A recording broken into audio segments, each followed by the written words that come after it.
मिलल बटे गर्मी के छुट्टी बलम हमके फ्रूटी पिया दाना।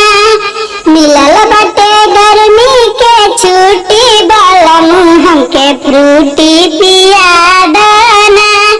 छुट्टी मिलल बा त फ्रूटी पिया दा। छुट्टी मिलल बा त फ्रूटी पिया दा।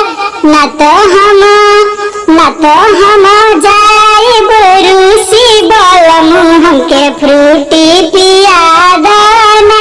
मिलल बटे गर्मी के छुट्टी बलम तू त फ्रूटी पिया दाना। चल के बाजारिया में शॉपिंग करा दा। चाट छोला चाउमीन पिज्जा बर्गर खिया दा।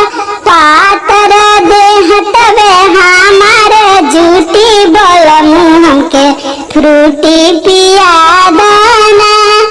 मिलल बटे गर्मी के छुट्टी बलम तू त फ्रूटी पिया दाना। बड़के गोतिन रोज घूमेले बाजारी। हम चूल्हा चौका बर्तन करी सारी। लागता कमर जाई टूटी बलम हमके फ्रूटी पिया दाना। लागता कमर जाई टूटी बलम हमके फ्रूटी पिया दाना। मिलल बटे गर्मी के छुट्टी बलम हमके फ्रूटी पिया